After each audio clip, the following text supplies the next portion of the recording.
This vlog is sponsored by Squarespace. Oh, hello.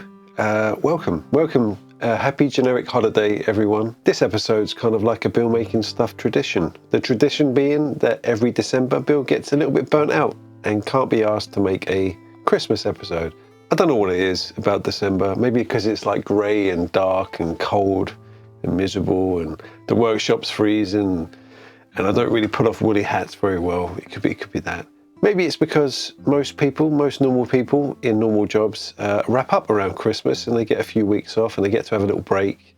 Whereas obviously me being a YouTube video maker person, I don't really get that. I don't really get the Christmas party. We did try like an office Christmas party in the workshop, but it was a bit dry. And Cat just killed Dead Ted again.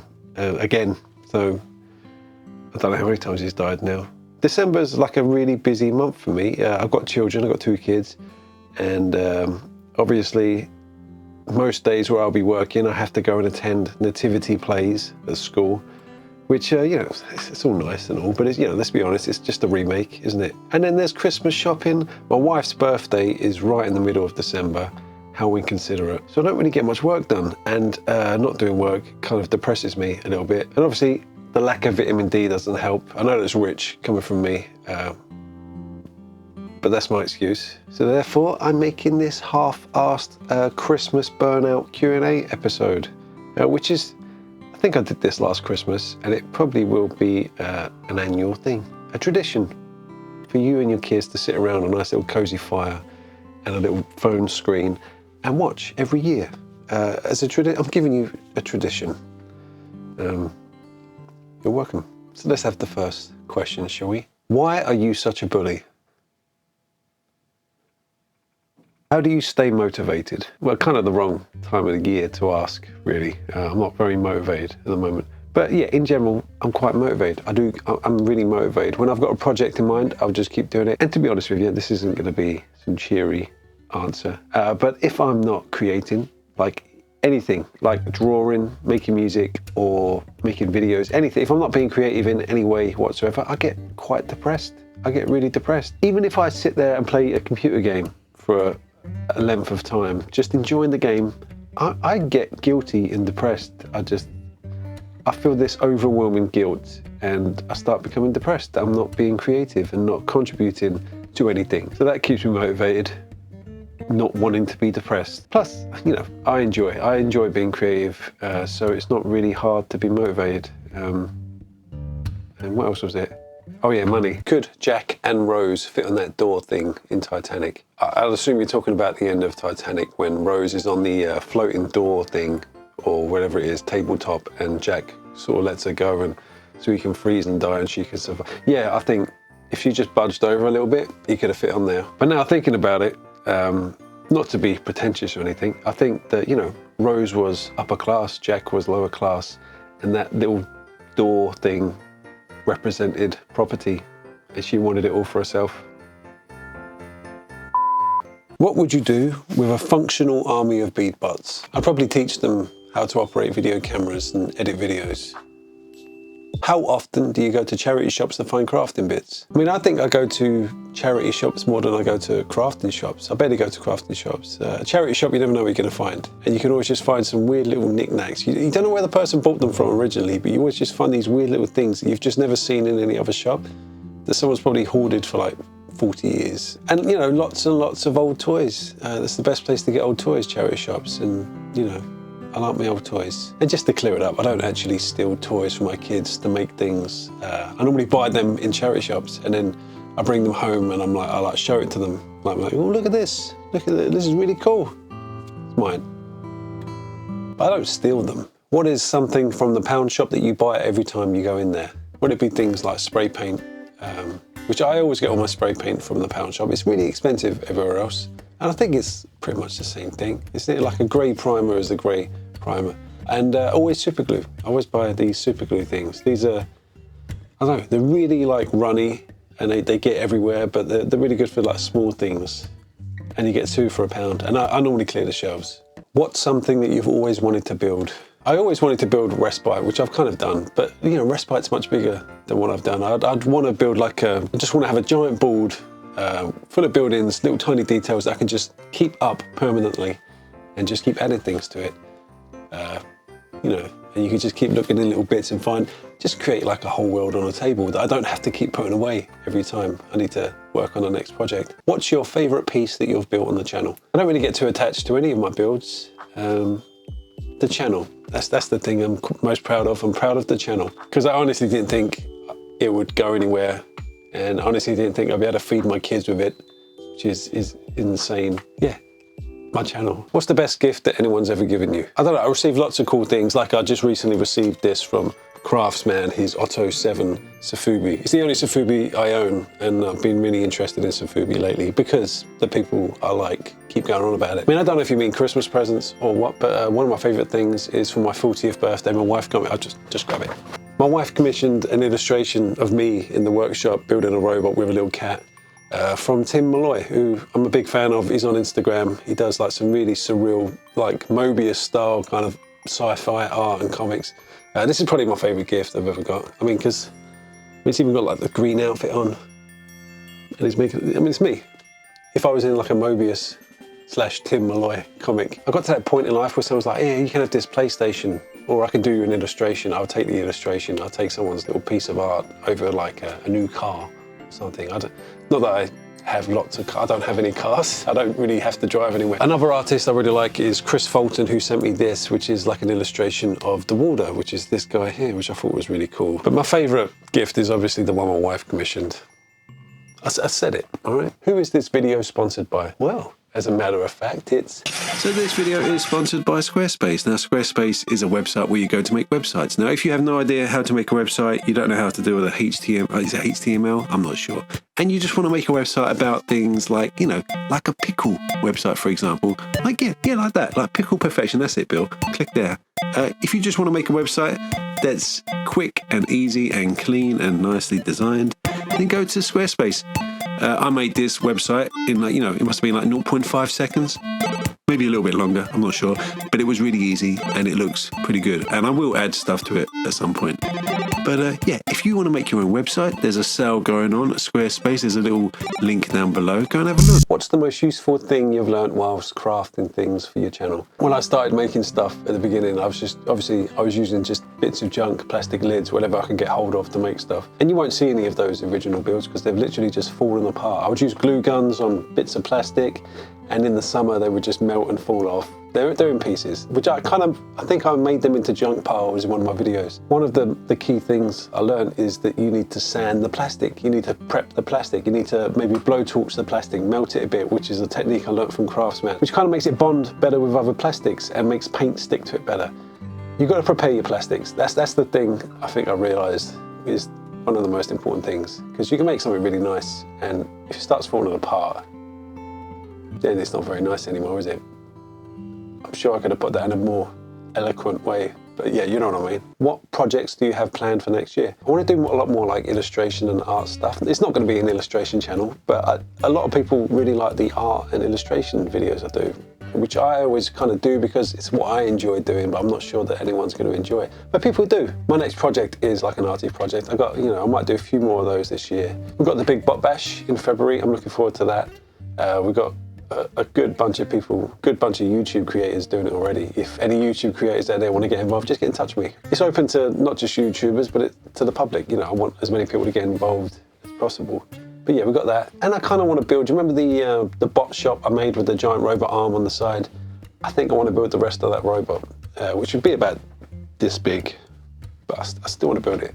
I mean, I built that scrap Titan, which was about the same size. What's going on with Skirm, your tabletop game? So Skirm is my tabletop skirmish game that I made, which is done. I've written the rules, done the art, and it's just going through the printing stage at the moment. Like, I mean, I got a little sample here, and it's just, I kind of stupidly, I thought I'd be all flash and make the book look really cool and have text going across the whole page, like across the actual seam in the middle, which I'm sure anyone out there who does printing is like cringing, because you shouldn't really do that, because all the words get lost in the crack there. So they've had a nightmare trying to line it up and fix it. So I've kind of gone back and reformatted it so that's not happening in the book. But it's done, it's ready. It'll be out hopefully New Year. You know, I wanted it done before Christmas, but Santa put me on his naughty list. Will there be any supplements or expansions for Bangarang? Love Bangarang. I made this with Ben Rose, Apocrypha now. But I've been working on Skirm mostly, and I think there will be expansions in the future. I would like to add things to it.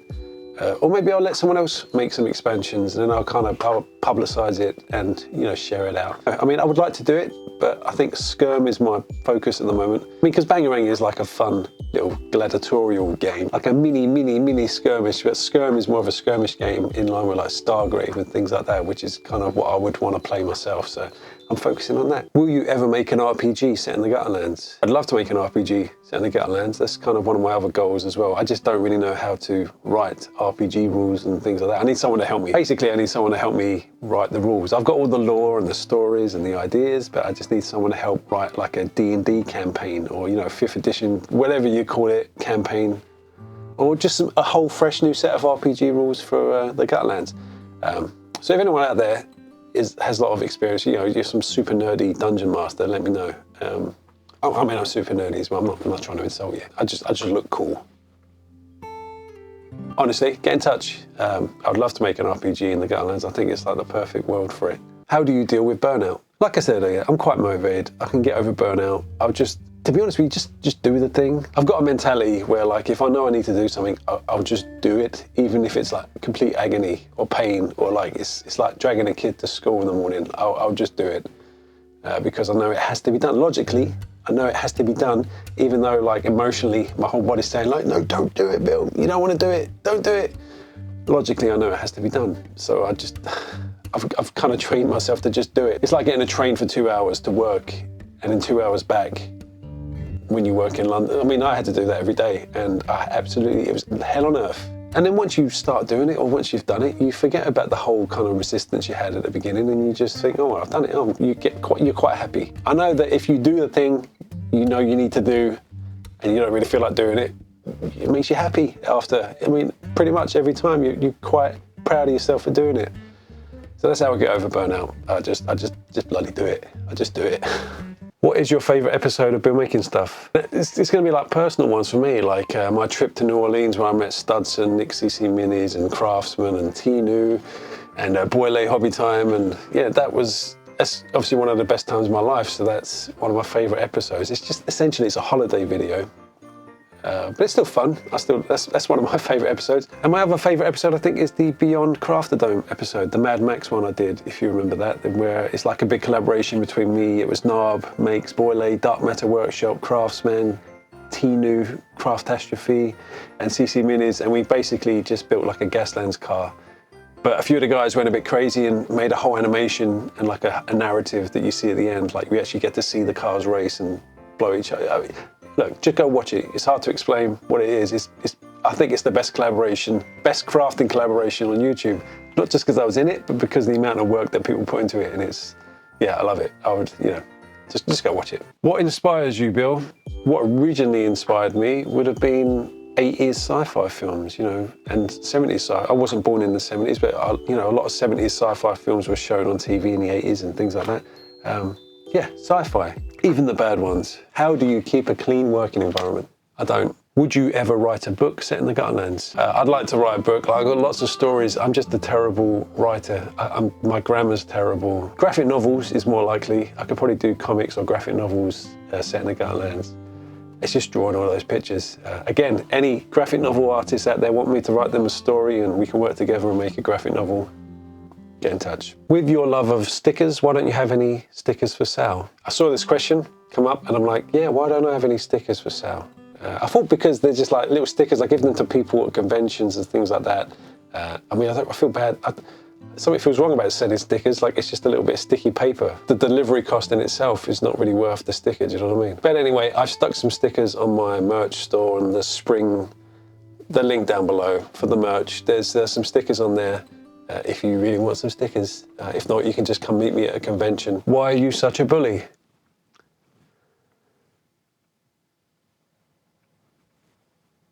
Why are you so mean to Cat? Look, why? What's wrong with being mean to me? Cat is a terrible thing. He's a terrible being, Just because he looks cute and he's a little small thing, doesn't mean they don't deserve to be berated by me. You don't know half the stuff the cat does, okay? He's a sadistic psychopath. He's a little psychopath. He's killed Ted like 4 times now. If he had the codes to like the nuclear launch facilities, he would probably launch them. I'm going to be honest with you. So just don't let him fool you with that little stupid little face. How do you plan a project? I mean, I've always got ideas going around. Like, I'm always kind of like, I've never really got to the point where I'm like, what am I going to do this video? I have no idea. I've always got like 3 or 4 videos in mind, and it's just like, when am I going to get the time to do that? So there's always an idea there. And planning wise, no, I don't really plan it.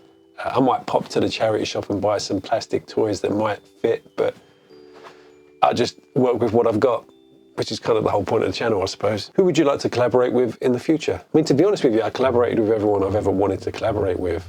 I mean, obviously there'd be people like Bobby Fingers, but I've appeared in his episode. You know, we had a little gag together in the Michael Jackson episode. And he's actually collaborated on one of my videos. He did the narration for the Respite City build story thing. Who else? I mean, North of the Border. I've never worked with North of the Border. And obviously Adam Savage. I love to work with Adam Savage. I don't know what I would do. See, the thing is with Adam Savage, he's very technical and he knows things. I'm just very like, I just stick this to this and, oh, that looks cool. There. You know, that looks good. I didn't measure it, but if we just kind of cut it this shape, it would fit. You know, I'm not very technical. I just think that Adam Savage would probably rather have a conversation with someone with technical know-how rather than someone who just sticks shit together. Would I like people to contribute to the Gutterlands law? Yeah, I think I would. I mean, it's quite precious to me, but I would like people to contribute. Obviously, I'd have to read them and see if they fit in with like my idea of the Gutterlands. It might be a good idea for me to vet it and then stick it up on the Gutterlands website. You know, it's just time, obviously. It takes a lot of time to do all that. But yeah, if you have any Gutterlands lore, any stories, any characters, I know my patrons come up with things all the time. You can email me anytime at billmakingstuff@gmail.com. Yeah, I always read my emails, so yeah. How do you create the lore for your builds at the end of the videos? I do like to think of like narrative in mind, like why would this thing be here? Why would, you know, what is this thing? What is it doing in the world? But to be honest with you, story time with Bill at the end of the videos was just, I just did that because I hated talking about, and now I'm gonna brush some paint on here with a hairy stick, you know.